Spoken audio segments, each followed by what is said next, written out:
Nos sentimos altamente complacidos para nuestra sesión de entrevista de hoy, compartir con dos directos amigos, colaboradores permanentes de este programa, quienes vienen hoy como invitados especiales para esta sesión de entrevista.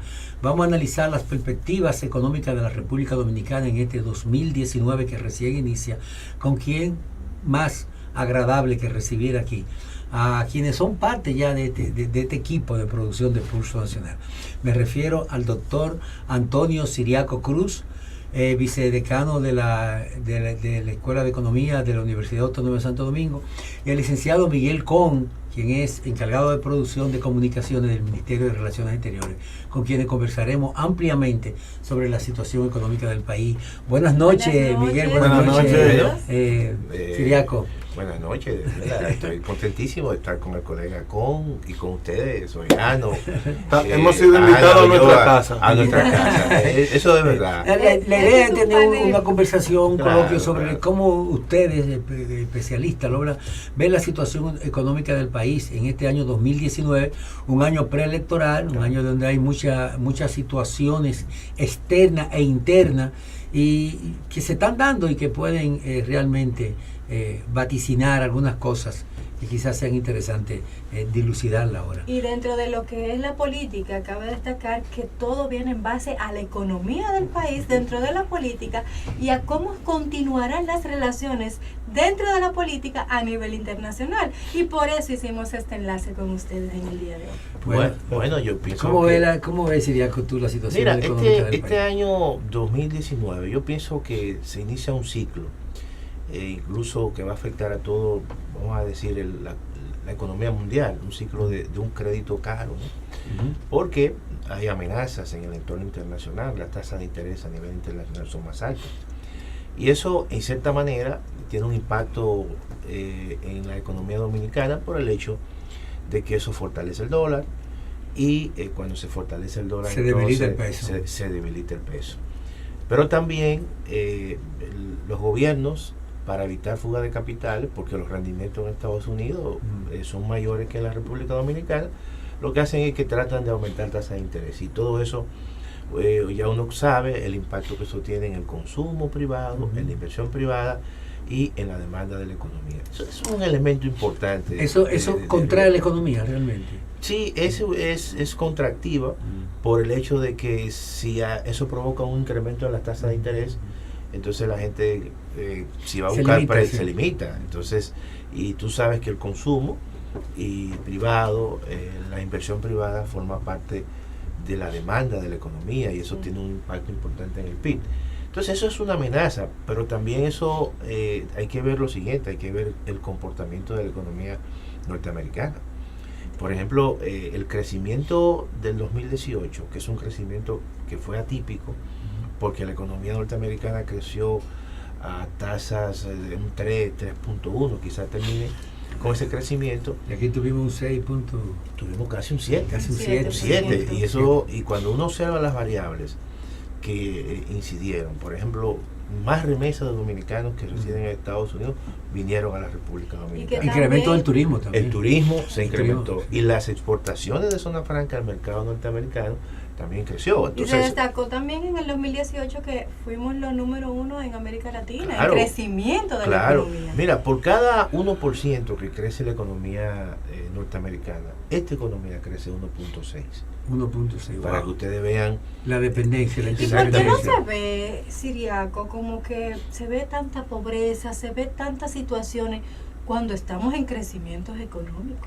Tú sabes, yo siempre he dicho que una ¿Cómo forma... transferir ese bienestar a la población? que, Sí. El gran reto de la humanidad. Claro, ¿Verdad que sí, claro, Miguel? Es claro. como algo que no No, coincide. pero tú sabes que generalmente uno, o sea, particularmente tú sientes que tu situación mejora cuando tus bolsillos Exacto. están más gruesos.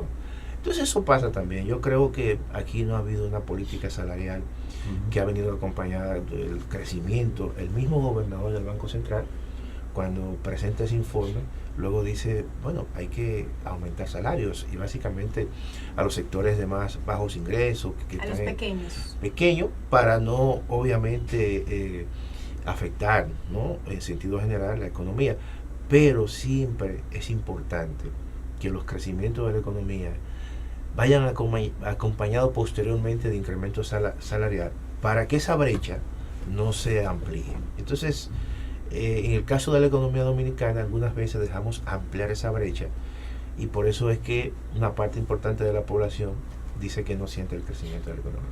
Sí, yo creo que este año viene cargado de grandes retos y justamente con lo que dice el doctor Ciriaco, vamos a vernos obligados a honrar lo que fue declarado el año de la innovación y competitividad. El riesgo global se entiende que va a incrementar.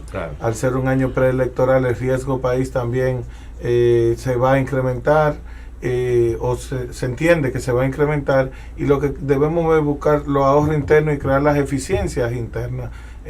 Se han dado las condiciones para una mayor apertura para con el resto del planeta. Correcto. El haber firmado las relaciones diplomáticas con China abre todo un nuevo mundo de posibilidades a nivel comercial.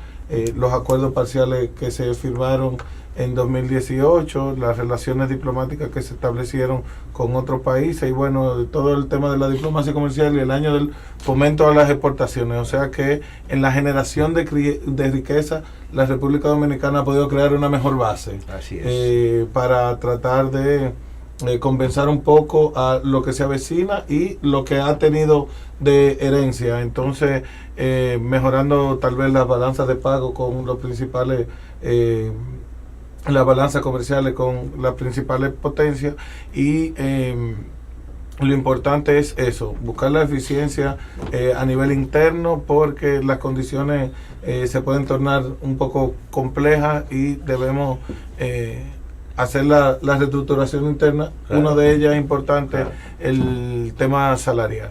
Hay una sombra que asoma esta semana, a mediados de esta semana, que causa preocupación a la República Dominicana y afectaría a toda la economía del país.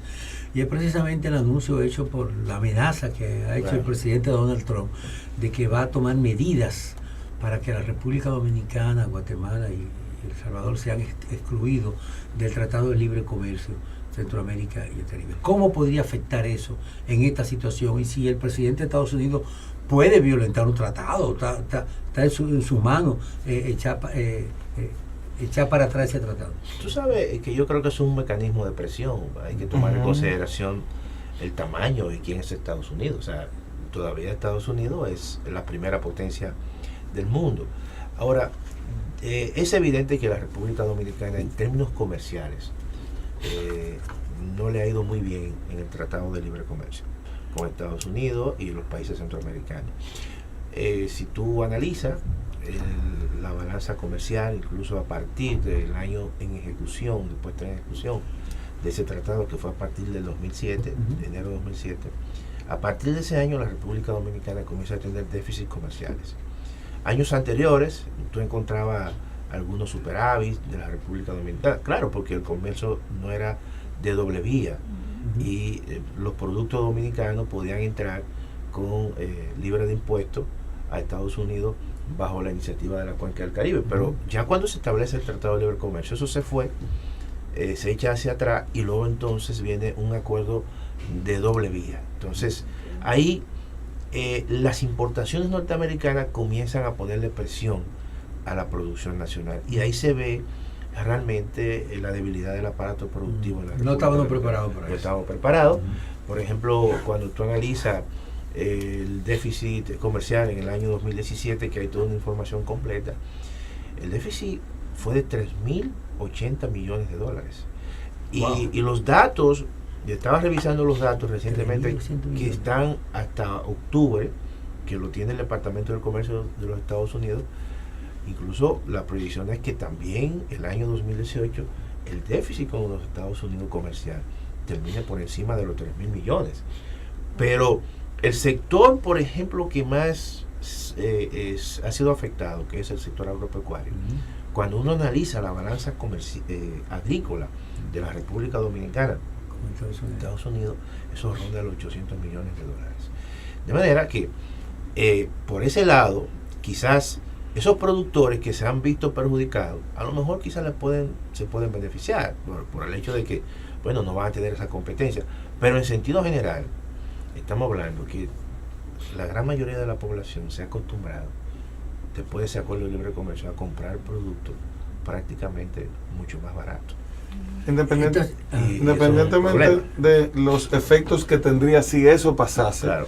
Entiendo que es un tema extremadamente improbable. Y primero,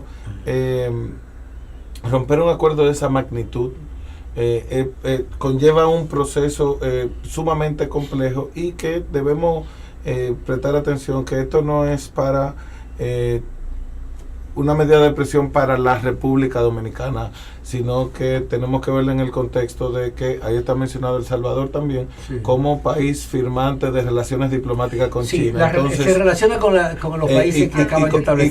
Y como lo establece, sí, también es para que pongamos cada cosa en su contexto. En su contexto, claro. Y porque estamos muy dados a politizar las cosas. Realmente, como lo estableció Donald Trump, fue el hecho de que no quiere que estos países se conviertan en las puertas traseras para que lo que ellos intentan bloquearle a China o frenarle a China, no lo hagan por estas puertas traseras que se pueden convertir en estos países que tienen ciertas concesiones e incentivos para crear aquí manufacturas con destino a los Estados Unidos.